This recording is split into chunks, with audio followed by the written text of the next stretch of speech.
berarti kita boleh kaya. Kemarin fadilah orang yang fakir, ketika Allah titipkan kekayaan, harta dalam kehidupan kita, alhamdulillahi rabbil alamin. Sebab bisa jadi dengan harta yang kita miliki, kita dapat memberikan bantuan buat orang lain. Jadi kebahagiaan orang lain itu asbabnya dari kita, bantuannya, pertolongannya dari kita. Assalamualaikum warahmatullahi wabarakatuh. Alhamdulillahi rabbil alamin, wabihi nasta'in ala umurid dunya waddin, wassalatu wassalamu ala ashrafil anbiya'i wal mursalin sayyidina Muhammadin wa ala alihi wa sahbihi ajma'in, amma ba'du. Qalu subhanaka la ilma lana illa ma 'allamtana innaka antal alimul hakim. La haula wa la quwwata illa billahil aliyyil azim. Rabbi israh li sadri wa yassir li amri wahlul 'uqdatam min lisani yafqahu qawli. Rabbana zidna ilman wa alhiqna bis salihin. Hadirin jamaah pengajian silaturahim malam Rabu yang dimuliakan Allah Subhanahu wa taala, para orang tua, pengurus, ketua silaturahim yang berbahagia, guru kita Ustaz Ferry Sandria. Kita lanjutkan pengajian kita. Sebelumnya mari kita bersyukur kepada Allah. Alhamdulillahi rabbil alamin. Allah berikan kita kesempatan bertaubat, panjang umur, sehat, berarti ditungguin kapan taubat kepada Allah, mengakui dosa, kesalahan, kekhilafan yang kita lakukan. Mohon ampun kepada Allah Subhanahu wa taala. Mudah-mudahan panjang umur kita, sehat walafiat kita dalam taat ibadah kepada Allah Subhanahu wa taala. Amin ya Allah ya rabbal alamin. Salawat dan salam selalu dan senantiasa dilimpah curahkan keharibaan alam baginda agung Nabi besar Muhammad sallallahu alaihi wasallam, untuk keluarga, sahabat, pengikut setia beliau yang istiqamah. Kita berharap menjadi bagian umat Nabi Muhammad yang selamat di dunia, selamat di akhirat, mendapatkan syafaatul uzma, pertolongan langsung dari baginda Nabi Muhammad sallallahu alaihi wasallam.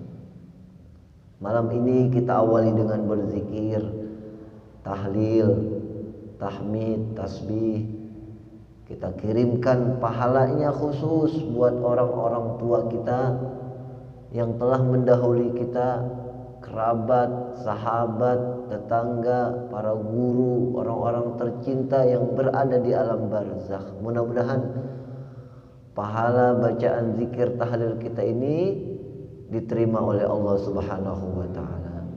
Mudah-mudahan kubur-kubur orang tua kita dijadikan taman dari taman syurganya Allah Subhanahu wa taala. Hadirin yang berbahagia, kemarin kita bicara tentang bagaimana fadilah orang-orang yang fakir. Malam hari ini satu hadis kita baca, diriwayatkan oleh sahabat Yahya bin Mu'adz Ar-Razi radhiyallahu anhu. Kata beliau, tuba liman tarakad dunya qabla an tatrukahu. wa bana qabrahu qabla ay yadkhulahu wa arda rabbahu qabla ay yalqahu. Beliau katakan, sahabat Yahya bin Mu'adz Ar-Razi ini, beruntunglah, sungguh berbahagia orang yang meninggalkan harta sebelum harta itu meninggalkannya. Berarti kita boleh kaya. Kemarin fadilah orang yang fakir, ketika Allah titipkan kekayaan, harta dalam kehidupan kita, alhamdulillahi rabbil alamin. Sebab bisa jadi dengan harta yang kita miliki, kita dapat memberikan bantuan buat orang lain. Jadi kebahagiaan orang lain itu asbabnya dari kita, bantuannya, pertolongannya dari kita. Maka harta itu akan jadi manfaat, akan jadi barokah. Meskipun nanti ditanya, meskipun nanti dihisab, udah ada jawabannya. Inilah orang yang diberikan Allah harta dan kekayaan, tapi harta dan kekayaannya ini jadi jembatan, jadi bantuan buat orang lain mendapatkan kebahagiaan asbab kita. Karena ada sahabat juga yang kaya, ada wali yang kaya raya. Kita pernah dengar ada seorang wali yang depan rumahnya aja nih, gerbang rumahnya, sampai ke rumahnya ini hektaran, Masya Allah. Sampai ada muridnya yang pengen ketemu gurunya,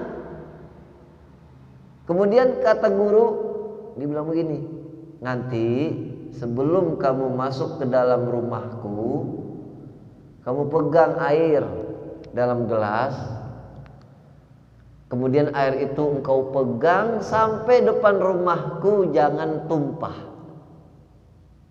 Baik Tuan Guru. Ini muridnya begitu di depan gerbang ini dikasih tadi gelas, karena mungkin dia naik kendaraan. Kalau zaman dulu kan mungkin kuda atau onta. Maka sepanjang jalan dari gerbang rumah gurunya sampai ke rumah, yang dia perhatiin sekitar rumahnya, apa yang dia perhatiin? Air yang isinya gelas tadi. Air. Sampai depan rumahnya, ngobrol sama gurunya, gimana? Gelasnya nggak tumpah itu airnya? Nggak Tuan Guru, alhamdulillah. Tadi sepanjang jalan ngeliat apa aja?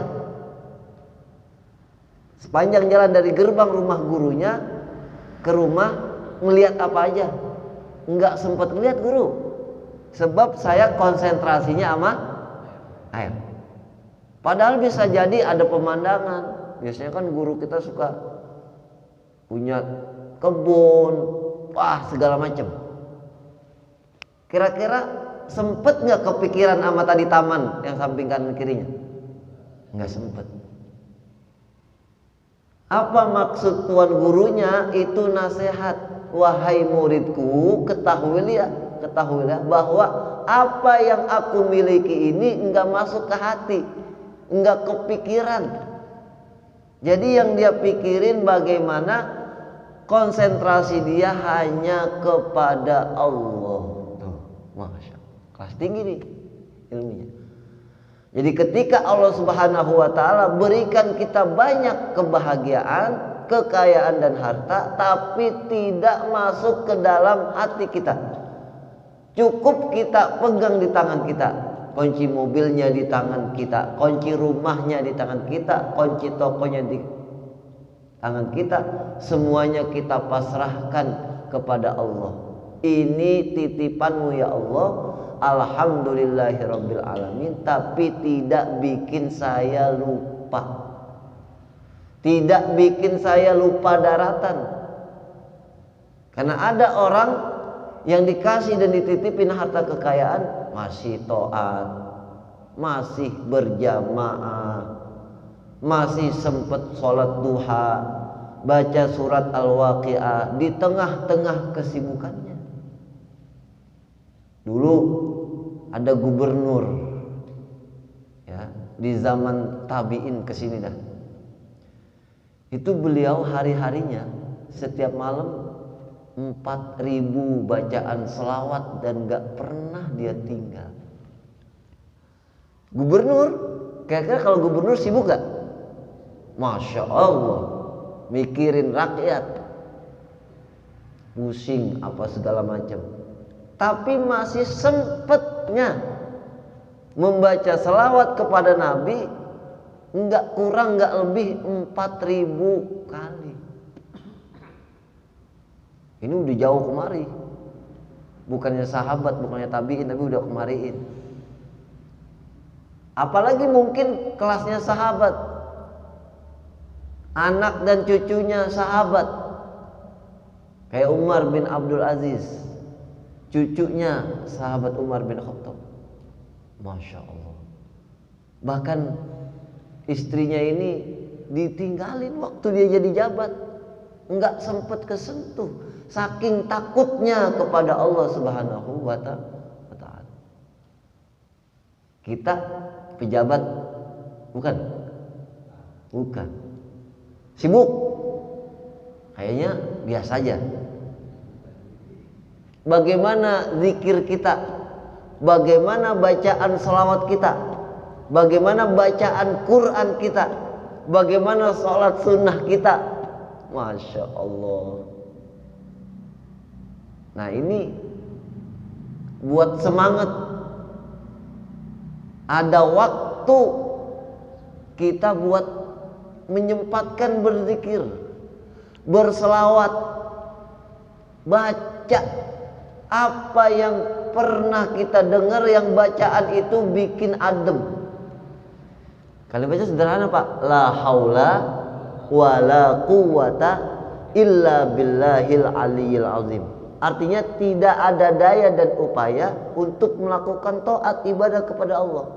Kita mampu sholat berjamaah di masjid, kita mampu baca Quran, kita mampu berzikir. Ini sebenarnya bimbingan taufik dari Allah, kekuatan untuk bisa melaksanakan taat ini Allah yang kasih.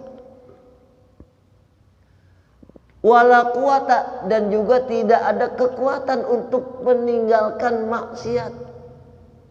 Kadang kan kita suka ketinggalan, kadang-kadang ada yang lupa, mungkin sehari nggak sempet baca Quran, nggak sempet baca Quran. Makanya alhamdulillah kita kadang habis sholat ada wiridannya, ada bacaan Qurannya. Itu sama dengan kita membaca Al-Quran. Bahkan ada yang baca ini kalau habis sholat surat Idza zulzilatil ardu zilzalaha al-zalzalah. Kemudian surat At-Takatsur, alhaakumut takatsur hatta zurtumul maqabir. Kemudian surat Al-Kafirun. Kemudian 3 kali baca Al-Ikhlas, Qul huwallahu ahad, dan surat Al-Falaq dan surat An-Nas. Itu habis sholat. Itu paling sederhananya kita membaca Quran. Kita alhamdulillah habis sholat kadang-kadang kita baca kulhu 3 kali, surat Al-Falaq 1 kali, An-Nas 1 kali, ayat kursinya 1 kali. Jangan tinggalin ayat kursi habis sholat. Habis sholat jangan tinggalin. Sampai kita mau tidur baca lagi 1 kali ayat kursi. Banyak faedahnya, banyak fadilahnya, banyak keutamaan. Nah inilah orang yang beruntung. Dia meninggalkan harta sebelum harta itu meninggalkan. Jadi ditinggalin sama hartanya. Ada orang yang meninggalkan hartanya, ada orang yang ditinggalin hartanya. Belum sempat menikmati hartanya dia udah meninggal. Tapi yang beruntung, tapi dia dapat meninggalkan apa tadi, hartanya sebelum harta itu meninggalkannya. Artinya masih dapat menikmati jerih payahnya ketika dia mendapatkan harta itu. Yang pertama. Yang kedua, ia membangun kuburan sebelum ia memasukinya. Ini di mana-mana bendera kuning, di mana-mana pengumuman orang meninggal, di mana suara ambulan hampir 5 menit, 15 menit, 10 menit lewat. Itu ngingetin sebenarnya. Kan bendera kuning itu kan tanda, kalau filosofinya kan hati-hati. Kalau hari ini kita bertakziah kepada saudara kita yang meninggal, bisa jadi besok kita yang ditakziahin. Makanya hidup kita jadinya rapi, takut, ngeri. Tahu? Itu mah bocah kemarin. Nah, yang bocah kemarin aja duluan. Berarti kita harus punya banyak persiapan.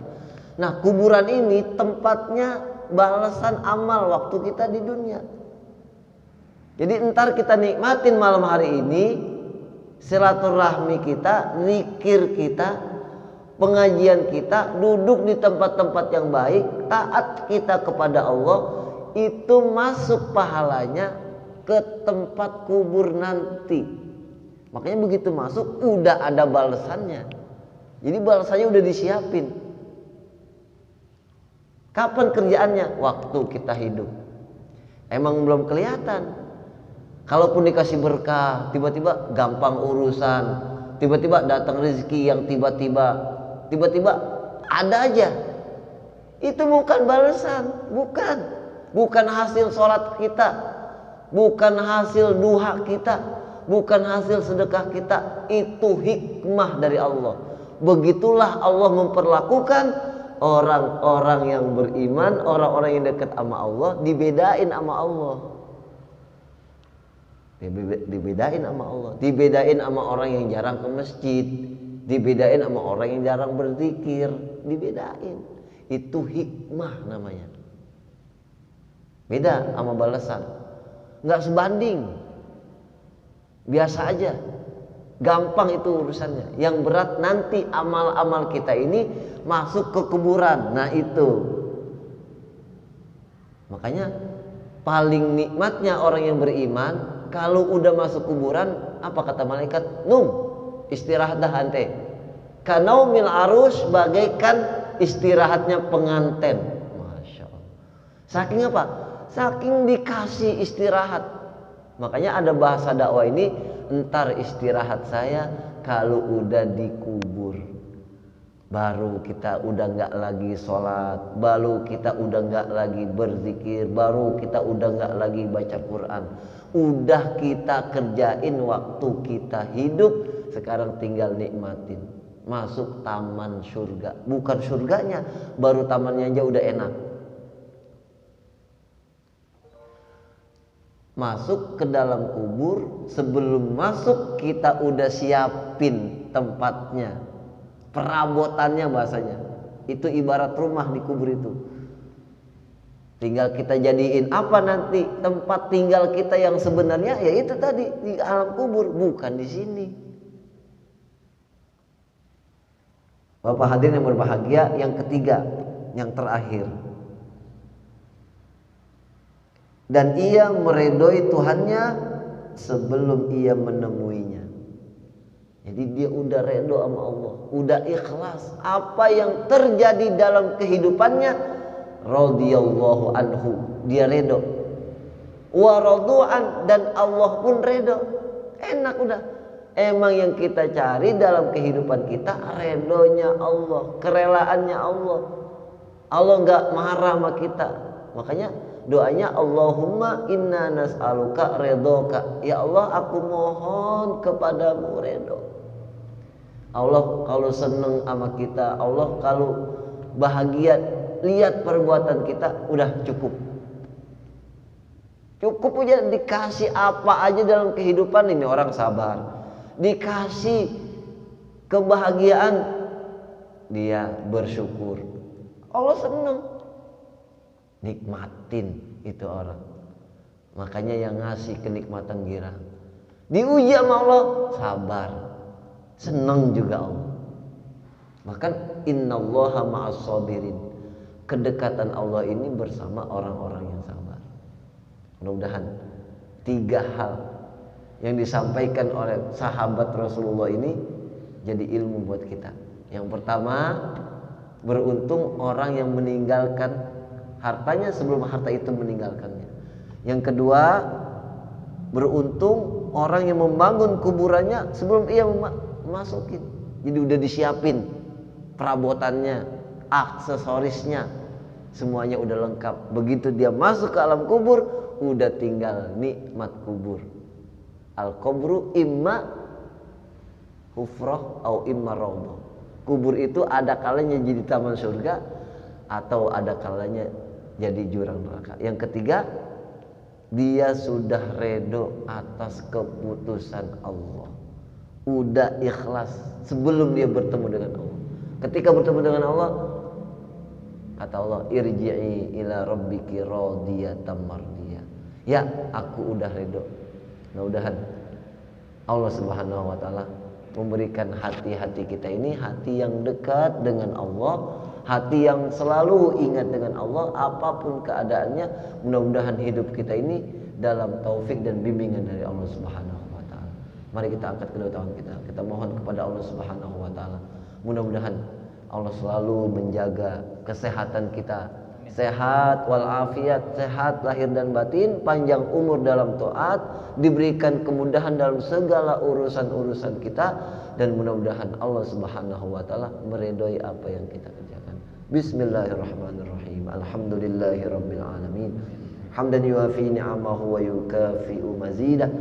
Ya Rabbana lakal hamdu kama yanbaghi li jalali wajhikal karim wa li 'azimi sultanik. Allahumma salli ala Sayyidina Muhammad wa ala ali Sayyidina Muhammad. Allahumma ighfir lahum warhamhum wa'afihim wa'fu anhum. Allahumma anzilir rahmah wal maghfirah wan ni'mah wasyafa'ah alaina wa ala jami'i ahlil kubur minal muslimina wal muslimat wal mu'minina wal mu'minat, khususan ila ruhi almarhum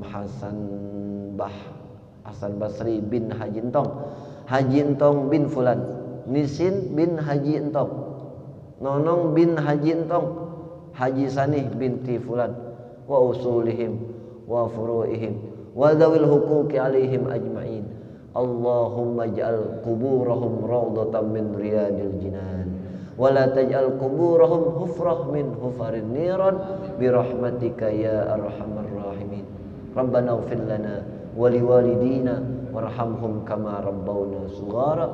Rabbana atina fid dunya hasanah wa fil akhirati hasanatan wa qina adzabannar.